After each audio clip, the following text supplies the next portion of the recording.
begins in 3, 2, 1.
전국의 시청자 여러분, 그리고 해외 동포 여러분, 안녕하셨습니까? 지금부터 선한 목자 텔레비전 방송을 시작하겠습니다. 먼저 하나님께 기도드리겠습니다. 모든 사람이 진리를 알며 구원에 이르기를 원하셔서 하루를 천년같이 천년을 하루같이 길이 참고 기다리시는 거룩하시고 자비하신 하나님 아버지, 오늘도 사랑하는 시청자분들과의 만남을 허락하시고 생명의 말씀을 나눌 수 있도록 허락하신 은혜를 감사합니다. 오늘 말씀을 통해 지금 우리 세대가 주님께서 다시 오실 날이 얼마나 임박한 때 살고 있는지 알고 깨어 기도하게 하여 주시고, 다시 오실 주님의 왜 관심을 가지고 성경을 배워야 하는지 듣고 깨닫게 도와주시옵소서. 우리 주 예수님의 이름으로 기도하였습니다. 아멘. 아멘.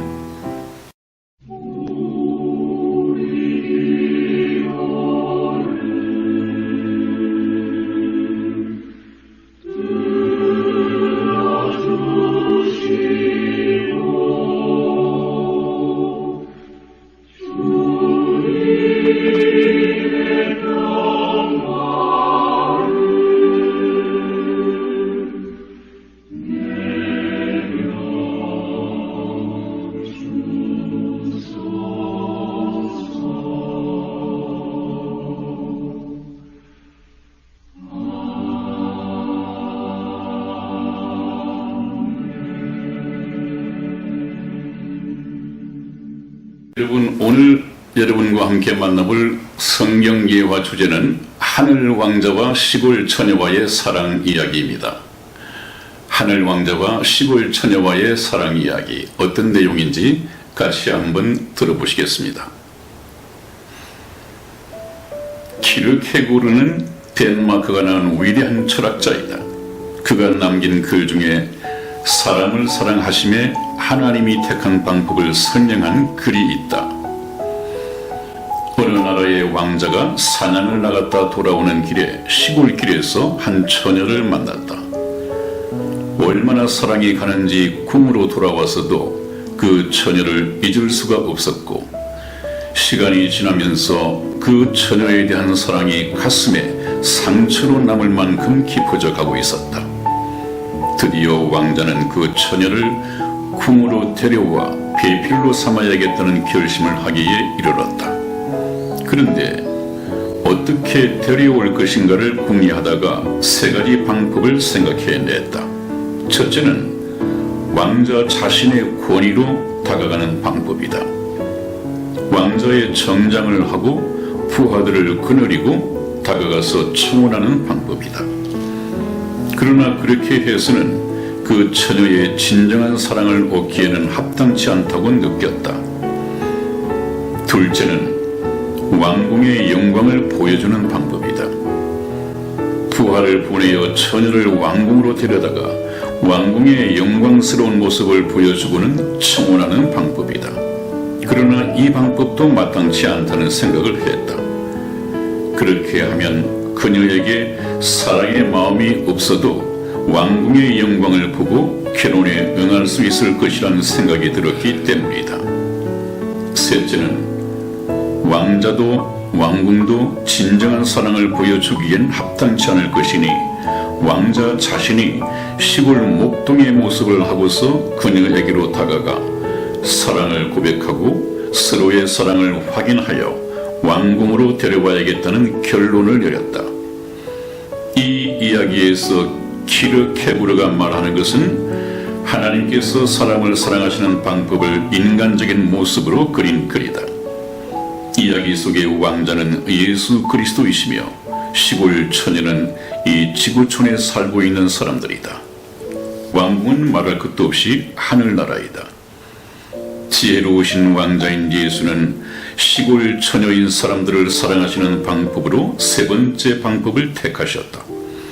직접 이 땅에 오셔서 33년간을 사람들과 함께 사시며 자신의 사랑을 보여주었다. 하나님의 아들의 신분으로 왔다면 누가 믿지 않겠는가? 천국을 구경시켜준 후 믿으라면 안 믿을 사람이 누가 있겠는가? 그런 조건적인 사랑이 아니라 순수한 사랑 자체를 보여주어 사람들을 사랑의 대상으로 삼으려고 예수께서 세상으로 오셨다. 이제 사람들 쪽에서 예수 그리스도를 믿을 것인지 믿지 않을 것인지, 사랑할 것인지 사랑하지 않을 것인지 선택해야 할 차례이다. 예수님의 사랑을 받아들일 것인지 아니면 모른 채 할 것인지는 여러분의 선택의 몫이다. 네, 그렇습니다, 여러분. 이것은 하늘에 계신 하나님의 성육신하신 모습을 너무도 잘 그린 그런 예화라고 할 수 있겠습니다. 예수님께서는 하나님이시면서 하늘에 하나님 아들 신분을 버리시고 이 땅에 정말 가난하고 비천한 모습으로 가난한 목수의 아들로 태어나셨습니다. 그렇게 사시다가 결국은 십자가에 처형당하여 돌아가셨습니다. 이사야서에서 말씀하신 것처럼 그분께서는 참 흠모할 만한 아름다운 것이 없도다, 이렇게 말씀하신 것처럼 그렇게 볼품 없는 외모로 오시는 것 같습니다. 그래서 예수님께서는 너희는 사람을 외모로 취하지 말라, 그렇게 말씀하신 것이 거기에 바탕을 두고 있는 것이 아닌가 생각이 됩니다. 여러분, 우리는 성경 말씀을 통해서 2000년 전에 그렇게 오셨다가 그렇게 돌아가신 이 예수님의 신분이 어떠한가, 이것은 이 세상의 눈에는 가려져 있습니다. 무엇을 통해서 진정 그분을 알 수 있느냐? 성경 말씀입니다. 성경 말씀을 보면 예수님이 누구인가를 알게 될 것이고, 그분이 누구인가를 알게 되면 그분께로 시집 가려고 하지 않는 사람이 없을 것입니다. 여러분들은 그 신랑 되실 예수 그리스도를 발견하셨고, 여러분들은 그 예수 그리스도의 영광스러운 신부가 될 준비가 되시는지요? 저희 선한 목자 텔레비전 방송을 보시고 잠깐 후에 신랑 자격으로 오실 이 예수 그리스도를 맞이하는 준비된 신부가 되어 있기를 주님 이름으로 축원을 드립니다. 여러분, 오늘 첫 번째는 우리는 역사의 어느 시점에 살고 있는가 하는 이 제목으로 잠시 말씀을 드리고 본론으로 들어가겠습니다.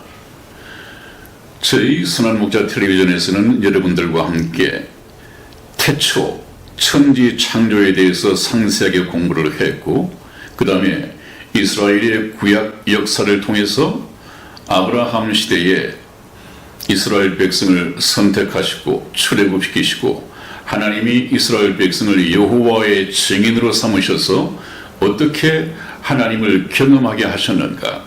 그래서 이스라엘 백성들이 세상 만민에게 자기들이 생활 속에서 역사 속에서 경험한 이 보이지 않지만 살아계신 하나님을 증거할 것인가, 이것을 훈련시키는 것을 알기 위해서 바로 이스라엘의 역사에 대해서 공부를 해왔습니다. 하나님은 인류 역사를 계획하시고 계획하신 대로 각본대로 역사를 경영해 가시는 역사의 주인이라고 말씀을 드렸죠. 그리고 나서 예수님께서 이 땅에 오셔서 이스라엘 땅에 오셨지만은 이스라엘이 예수 그리스도를 영접하기를 거절하고 배척함으로써 십자가에 처형당하고 이스라엘은 서기 70년에 로마의 타이터스 장군에 의해서 멸망받고 전 세계 여러 나라로 흩어지고 뒤에는 칼이 따르는 학살을 당하고 또 예루살렘 성읍은 이방인들에게 회파되어지고 성전은 파괴되고 이스라엘이 멸망당함으로써 지구상에 2000년 동안 사라졌다고 말씀을 드렸습니다. 그리고 난 후에 별로 이스라엘이 잘한 것은 없지만 하나님께서는 이스라엘이 멸망받자마자 하나님을 모르는 이방인들에게 아주 조롱을 받을까봐 또 조롱을 실제 받을 수 있었습니다. 그래 이스라엘 너희들이 그렇게 하나님의 백성이고 하나님은 전지전능하신 분이고 하나님은 전쟁에서 이기시는 분이라고 말씀을 하셨는데 너희들이 왜 이렇게 되느냐? 하나님이 살아 계시다면 너희들이 이런 멸망을 받게 되겠느냐?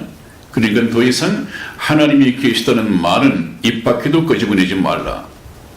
하나님이 안 계신 것처럼 조롱받기 시작했습니다. 그래서 하나님께서는 내가 이스라엘을 다시 회복시킬 것인데 그 이유는 땅에 떨어진 나의 거룩한 여호와의 이름을 다시 영광을 얻기 위해서 회복시킨다 그렇게 말씀을 하셨습니다. 그래서 이스라엘의 흥망성쇠가 바로 하나님의 손에 달려 있듯이 이 세상 모든 나라의 흥망성쇠도 그렇습니다. 모든 것을 주관하시는 분은 하나님이십니다. 그래서 이스라엘이 멸망하고 난 이후에 이제 선민시대는 끝이 났습니다. 그리고 난 다음에 하나님께서는 천국의 복음, 천국의 백성을 모집하기 위해서 어떤 시대를 마련하셨느냐. 다시 말하면 교회 시대를 2000년 동안 계획하셨습니다. 교회를 세우시고 교회당을 통해서 하나님의 복음이 전파되고 그것도 하나님의 은혜로 말입니다. 하나님의 은혜라고 하는 것은 그저 교인들이 하나님의 말씀을 듣고 믿음으로써 우리가 천국 백성이 될 수 있도록 은혜의 복음을 맡기시고 목사들의 이 복음 설교를 통해서 천국 백성이 되는 이 길을 열어주셨습니다. 그런데 문제는 오늘날의 많은 교회들이 이 복음을 가지지 않고 복음에 대해서 말씀을 하지 못하고 고작 한다는 것이 다른 예수, 다른 복음, 다른 영을 전파하고 있다는 것이 참 안타까운 현실입니다. 여러분, 저희 선한 목자 텔레비전은 하나님의 말씀을 증거하기 위하여 성경을 떠나본 적이 없습니다. 목사가 자기의 주관 경험을 가지고 꿈속에서 봤다, 환상을 통해서 봤다 하는 이런 정말 오늘날에는 미신적인 방법을 가지고 얘기한 적이 없습니다. 그렇기 때문에 저희 선한 목자 텔레비전이 성경 말씀을 가지고 증거하는 이 복음의 역사, 또 성경의 역사, 지금까지 인류 역사, 잠깐 남은 이후 미래 역사를 배워가시기를 주님 이름으로 축원을 드립니다. 자, 그러면 오늘 우리는 역사의 어느 시점에 살고 있는가? 바로 7년 대환란이 일어나기 직전, 예수님께서 공중에 재림하시기 직전에 우리가 처해 있다는 것을 성경 말씀을 통해서 저 도표를 통해서 우리가 확인해야 합니다. 주님께서 공중에 재림하시는 것은 알복을 추수하기 위해서 오신다.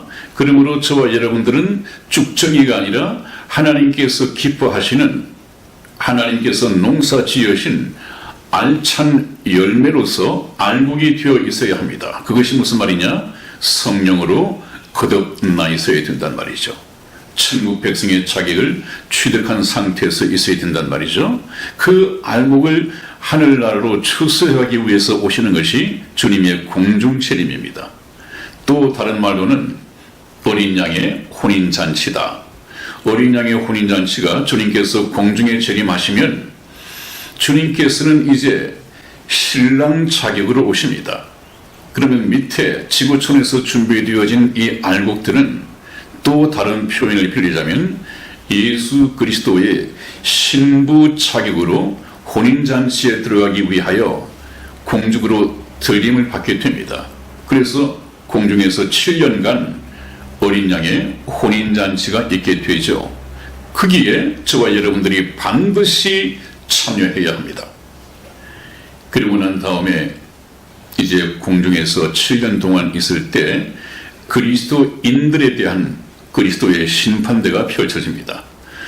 그것은 그 중에서 너는 지옥 갈래 천국 갈래가 아니라 구원받은 성도들은 전부 다 천국 백성들이죠. 예수 그리스도의 사랑하는 신부들이죠. 지옥 갈래 천국 갈래가 아니라 천국 갈 사람들임에도 불구하고 이 땅에서 구원받은 이후에 계속해서 하나님 나라에 계속 충성하면서 살아온 사람들이 있습니다. 이 세상에서 해야 할 일들이 많을 텐데 예수 그리스도를 믿는 믿음으로 하나님께 충성하기 위하여 이 세상 일은 좀 접어둔 참 충성된 일꾼들이 있습니다. 이런 사람들과 구원은 받았으되 하나님 나라에 충성하는 일에 조금 소홀히 했던 이런 사람들과는 완전히 등급이 달라져야겠죠. 그것이 하나님의 공의죠. 심은 대로 거두리라고 하는 하나님의 말씀처럼 그리스도의 심판대가 있게 될 것입니다.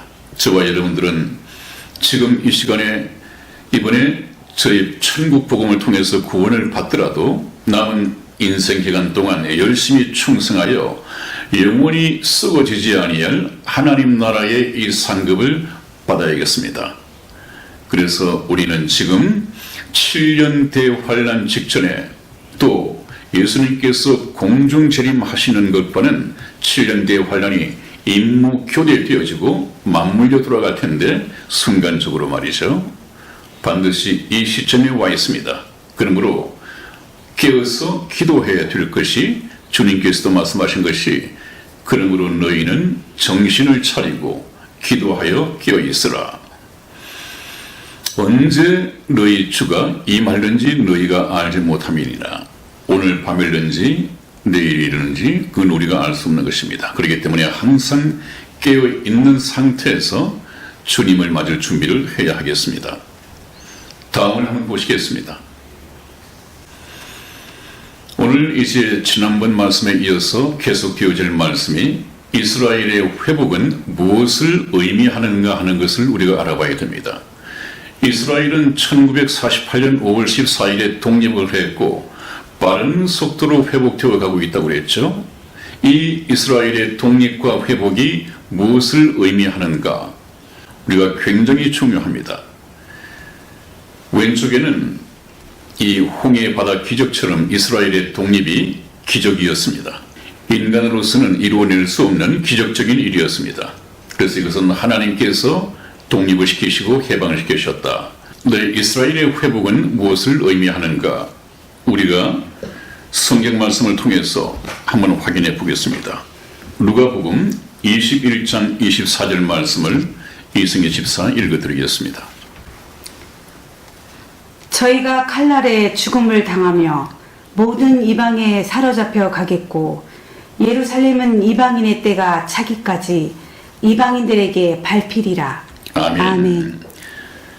이것은 며칠 전 저희가 이스라엘의 이 멸망을 공부할 때 잠시 언급해 드렸던 말씀이고 읽어 드렸던 성경 말씀이죠.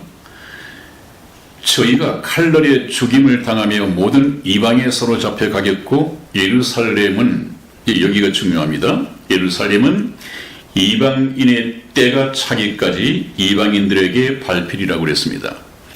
이방인의 때가 있습니다. 하나님께서는 항상 때를 정하시고 일을 하시는 분이신데 타임 스케줄이죠. 이방인의 때가 있습니다. 이 이방인의 때는 무엇이냐? 이방인이 구원받는 때, 이방인이 구원받는 기간입니다. 기억하십니까? 하나님께서는 천국 백성의 TO, 천국 백성의 수를 머릿속에 계산하고 계시다. 하나님께서는 천국 백성의 수를 티오를 머릿속에 계산하고 계신데 그 천국 백성의 수는 이방인 중에서 얼마 플러스 선민 이스라엘 중에서 얼마 이렇게 해서 천국 백성의 티오를 하나님은 머릿속에 가지고 계십니다. 근데 이방인이 구원받는 때와 이스라엘이 구원받는 때가 다 구별되어 있단 말이죠. 그래서 여기서 이방인의 때가 차기까지 하는 것은 이방인들이 구원받는 이때 기간을 두고 하신 말씀입니다. 그래서 이스라엘이 회복되어 간다고 하는 이야기는 이방인의 구원받는 때가 끝나가고 있다. 이방인의 구원받는 때, 이것은 교회의 시대가 끝나가고 있다는 것이죠. 이방인들이 교회를 통해서 은혜로 구원받던 이 때가 끝나가고 이 구원받은 성도들 휴거가 바로 임박했다 하는 것을 말씀할 수 있습니다. 그 다음 두 번째로 로마서 11장 25절 말씀 이승희 집사 읽어드리겠습니다. 형제들아 너희가 스스로 지혜 있다 함을 면키 위하여 이 비밀을 너희가 모르기를 내가 원치 아니하노니 이 비밀은 이방인의 충만한 수가 들어오기까지 이스라엘의 덜어는 완악하게 된 것이라. 아멘. 아멘. 네, 이 말씀도 여러분 몇 번 언급을 해드린 말씀입니다. 여기에서 중요한 것은 이방인의 충만한 수가 들어오기까지 이스라엘의 덜어는 완악하게 된 것이라고 그랬습니다. 여기에서는 이제 때가 아니라 이방인의 충만한 수라고 그랬죠. 그것입니다. 하나님께서는 이방인 중에서 얼마를 구원하실 계획을 가지고 계신데 그 하나님께서 목표하신 그 이방인의 티오가 다 차게 되면 이제 주님께서는 공중 재림하셔서 그 이방인들을 데리고 공중으로 끌어올라가신다. 휴거 때가 가까웠다. 그 말씀을 했습니다. 그러므로 이스라엘의 회복이 무엇을 의미하는가 하는 두 번째는 이방인의 구원받는 수가 충만해져 가고 있다. 그러면 하나님이 목적하신 이방인의 때, 이 목적이 이루어지는 것이죠. 그러면 이방인 때가 끝이 나게 되어 있습니다. 그러면 이제는 이스라엘이 구원받는 때로 넘어가야 하는 것이죠. 그것이 바로 대환란 기간이 될 것입니다. 다음도 보시겠습니다. 네, 바로 이스라엘이 회복되어 간다고 하는 얘기는 휴거와 공중재림, 예수님의 공중재림이 맞물려서 순간적으로 일어날 것인데 이것을 우리가 좀 자세히 공부해 볼 필요가 있습니다. 우리 마태복음 24장 32절에서 34절까지 말씀 저와 이승희 집사가 교독해 드리겠습니다. 32절 말씀 제가 읽겠습니다. 무화과 나무의 비유를 배우라. 그 가지가 연하여지고 잎사귀를 내면 여름이 가까운 줄을 아느니 이와 같이 너희도 이 모든 일을 보거든 인자가 가까이 곧 문 앞에 이른 줄 알라. 내가 진실로 너희에게 말하노니 이 세대가 지나가기 전에 이 일이 다 이루리라. 아멘. 아멘. 예수님께서 하신 말씀이죠. 무화과 나무의 비유를 배우라. 이 무화과 나무의 비유는 뭐라고 했습니까? 무화과는 바로 이스라엘 나라의 상징이라고 했습니다. 그러므로 무화과는 바로 이스라엘 자체를 의미하는 것이죠. 그 가지가 연하여지고 잎사귀를 내면 여름이 가까운 줄을 아나니 예수님이 저주하심으로써 말라버렸던 멸망했던 그 이스라엘이 다시 독립을 하고 회복을 한다는 얘기죠. 잎사귀를 내면 여름이 가까운 줄을 아나니 이와 같이 이스라엘이 독립을 하고 해방을 맞아서 회복되어지는 것을 보거든 너희도 이 모든 일을 보거든 바로 인자 예수님께서 가까이 곧 문 앞에 이른 줄 알라. 이것은 바로 예수님께서 공중 재림하실 때가 임박한 줄 알라 그 말씀입니다. 내가 진실로 너희에게 말하노니 이 세대가 지나기 전에 이 일이 다 이루리라고 그랬습니다. 여러분 이 표적이라고 하는 것은 그 표적을 본 사람 그 세대가 살아있을 때 그 일이 이루어져야지 그것이 표적의 의미가 있습니다. 표적은 이 세대가 보고 그 일이 다음 세대에서 이루어진다면 그 표적은 이미 표적이 아닙니다. 그러므로 예수님께서는 이 표적을 본 이 세대가 지나기 전에 이 일이 다 이루리라 그랬습니다. 이 일이 무엇입니까? 예수님의 공중재림까지, 구원을 받은 성도들의 이 휴거까지 이스라엘의 독립을 지켜본 세대가 다 살아있을 때 주님께서 공중재림하시겠다고 하신 약속입니다. 제가 1948년에 태어났습니다. 하나님께서 인간에게 정하신 수명이 70이 일반이고 강건하면 80이라도 했는데 한 세대 이 80까지가 지나기 전에 다 이루리라고 하셨다면 주님 오실 날이 너무도 가까웠습니다. 이것은 이 말씀만 의지해가지고 아니라 세계 역사 속에서 우리가 눈으로 확인할 수 있는 것을 다음 시간에 제가 말씀을 드리겠습니다. 세세하게 우리가 정말 이 시대에 살고 있구나, 이 주님이 공중재림이 임박한 시대에 살고 있구나 하는 것을 눈으로 확인할 수 있도록 증거를 해드리겠습니다. 그 다음에 이제 예수님의 공중재림에 좀 특징들이 있죠. 특징. 네, 이 문제는 또 좀 계속되어져야 하기 때문에 다음 시간에 말씀을 이어가도록 하겠습니다. 한 5가지가 되는데 중간에서 끊기에는 좀 어중간하니까 대목을 잘라서 이해가 쉽도록 차라리 과감하게 다음으로 넘기는 것이 좋을 것 같습니다. 여러분, 이제 저희 선한목자 텔레비전의 이 천국 복음 열차가 거의 지난번에 수원역까지 왔다고 했습니까? 서울이 종착역이라고 한다면 이제는 거의 영등포역까지 도착을 하고 있습니다. 곧 천국 종착역에 내리게 될 것입니다. 많이 기대해 주시고 더욱더 귀를 기울이시고 열심히 시청해 주시기를 바랍니다. 이 말씀을 들으시는 중에 구독 신청을 하시는 분들이 계신데 그분들께서는 저희가 이승의 집사와 함께 했던 이 에덴 동산에서의 이야기가 있습니다. 우리가 에덴 동산에서부터 시작하지 않으면 성경 말씀의 열쇠가 풀어지지를 않습니다. 바로 성경 열쇠의 키는 에덴 동산에서부터 시작이 됩니다, 여러분. 거기에 하나님의 형상, 하나님이 어떤 분인가, 왜 인간을 창조하지 않으면 안 되었던가 하는 것이 그 속에 있고요. 또 에덴 동산에서는 아담과 하와가 창조된 목적이 무엇인가, 아담은 누구며 하와는 누구인가, 이들은 왜 지음을 받았는가, 왜 아담은 또 에덴 동산에서 하와와 함께 추방당할 수밖에 없었는가, 그렇다면 인류 역사는 무슨 의미가 있는가.